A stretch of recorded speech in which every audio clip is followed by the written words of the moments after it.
Today we're talking to City manager Ian Allinson from York Road, Maidenhead. There's a train goes hurtling down the track just outside the ground, and with that could go Maidenhead's promotion hopes as well on that train, Ian. A fantastic win for us today, 1-0. Yeah, it was never going to be easy coming here. I mean, they've been in good form the last couple of weeks. The home record, I think, is the best in the league, so it's always going to be tough. It was quite dry out there, a bit of wind, so it was always going to be a tough game. And we rode our luck, especially in the second half. I felt for 10 minutes we gave the ball away cheaply. They had a couple of half chances, and Joe kept us in it with two good saves. But in the end, you kept plugging away, and when I first come in, I said, we're going to struggle to win ugly and win 1-0. So that's why we've been attack, and today we've won ugly and won 1-0. But we take the 3 points. It's massive. Take a look at that first half. We're playing up a slope and into the wind, and we weren't that impressive, it must be said, but it weren't a great game in the first half. Were you happy going in 0-0? I was at half time because of the way we played. I think so. As I said, we're never going to be easier coming to Maidenhead, who are on good form at the moment. Their previous home games, they've scored 5 and 2 threes, so we knew it was going to be very, very tough. Obviously, it was just about setting up, just not to concede in the early on like we have done over the last 3 or 4 games, and stay in the game, and that's what we did. As I said, I thought we started the second half quite bright. First 10-15 minutes we looked good, looked like on the front foot, and then we started to give the ball away cheaply. They started to get more possession of the ball, and they caused us a few problems, especially, as I say, sort of 10-15 minutes before the end of the game. They threw bodies forward looking to go and get the winner, and we managed to hit them on the counter-attack. That opening burst of the second half, clearly you must have said something at the half time to change the attitude and get us on the front foot. Not really, I just think you said it there. I just think going up the hill against the wind and the slope, it was very difficult to get out. The ball was being put behind us very quickly, and it was very, very difficult for us to get out. I just felt, I said at half time, was our ball possession could be better. We could use the ball better than what we've done. We needed to keep it better than what we've done, and I just felt still in the second half, that 15-minute period, we gave the ball away too cheaply, and I just think maybe a little bit of a panic set in there, and we just didn't retain possession very well. Once we started to do that and keep the ball again, we started to grow back into the game, and that's the most important thing. Is that, as I said before, the players have got to play with confidence. We're going tough game on Tuesday night now at Hemel, where they're in the playoffs, but they're going to be as nervous as what we're going to be, because obviously we're fighting a relegation battle and they want to stay in the playoffs and try and go up. So it's a game there where we'll go full of confidence, and hopefully we can continue what we've done today. Hearts in mouths in the second half when Maidenhead scored from that free kick when the linesman's flag came to our rescue?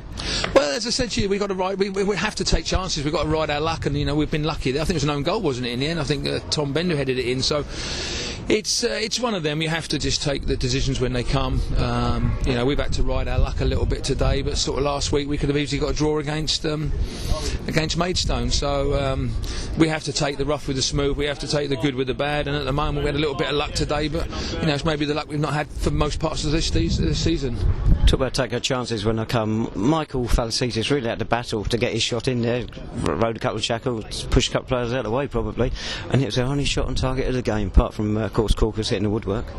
Well, I think Corker's hit the stanchion, so I don't think he hit the woodwork, so it was behind the goal. It went out for a goal kick, so but as I said to you before, we've tried to stay bright, we've tried to stay on the front foot, we've still tried to play virtually 4 up front, but you've got to give Maidenhead some credit. They're in the playoffs for a reason, because they've been consistent all season. Their home form is, I think that's 11 wins and 2 defeats up till now, so we knew it was going to be very, very tough, but we have to take them positives from today. We had to set up to be a little bit more defensive. We've had Ben Martin come back, who's not trained all week due to his back injury, but he's come through with flying colours. I thought he was outstanding for us at the back. They went some massive headers, and then we picked up a little niggle here with Charlie McDonald with his hip, so hopefully he'll be fit, and obviously Harry Anderson's got a bit of a dead leg, so he should be fit for Tuesday. So we've got 2 or 3 little niggles, but hopefully they'll settle down in time for Tuesday night. You brought Scott Thomas in at right back in place of Uvergi. Any particular reason? Yeah, I thought Hugo was poor last week. I think his performance against Maidstone was poor. I felt he was at fault for both goals, and we can't afford to have that. We've got a squad now where if players aren't performing to the level that are required, then they'll lose their place, and I felt Hugo didn't perform well enough last week, and I think Scott has come in and been absolutely fantastic for us today. You mentioned the players who got injured today. What about Albans? I haven't heard from him for a while.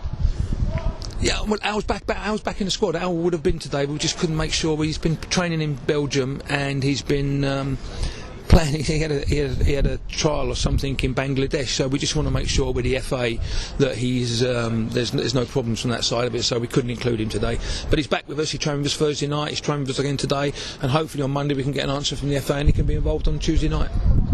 quite a big night coming up Tuesday. Hemel Hempstead did the same as us against Eastbourne today, coming back from behind to beat them. It's going to be one heck of a big game.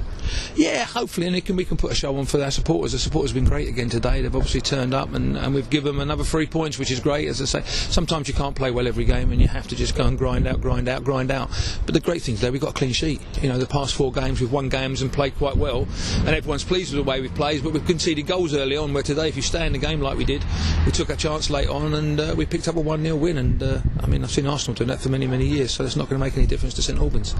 In some ways it's going to be similar to today, the home side on the edge of the playoffs, needing the win to get in there, and of course we're still only bottom but 1, but it's tight down the bottom now. It's really tight, and as I said when I first come in, the one thing we had to do was try and drag every other club into it, which is what we're doing at the moment. So, you know, right up till probably about 15th or 16th, they should still be looking over their shoulders, because if they don't do it correctly, they will get dragged into a relegation battle. So, you know, we know we've probably still got to go and win 2 or 3 games of our last 4. So we know we've got to go and do that. But the way it is at the moment, everybody above us are winning. So we might have to go and win 3 of those 4 games, and you might have to go and win all 4. But we're going to approach every game exactly the same way. We want to go and make sure we're going to get 3 points every game.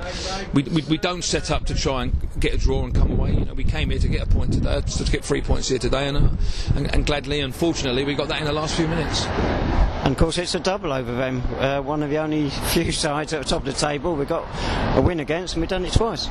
Exactly. I mean, I obviously wasn't around when the first time, but a good 3-2 win at home against them, and we have to grow positives from today. You know, we're playing a team that's 6th in the league, and we have to take positives again from today. It was a tough game. Players are tired in there, but they've worked extremely hard, and as I said to them there, if they retain the ball better than what we did, then we'll be a better side. Totally irrelevant question, Ian. Did you ever play against Alan Devonshire? I did back in the early 80s, and he was a very good player, really good player, and he probably never got the recognition that he deserved, and he's a legend, absolute legend down at West Ham, and he's a nice guy, really guy. I've had a lot of time for Alan over the years, and he's done a great job as a manager. Hope you haven't upset him today. No, hopefully not. No. Thanks, Ian. We'll see you on Tuesday then. So the Saints won 1-0 today away to Maidenhead United. Tuesday night, National League South, we're away to Hemel Hempstead Town. Kick-off at Vauxhall Road is at 7:45.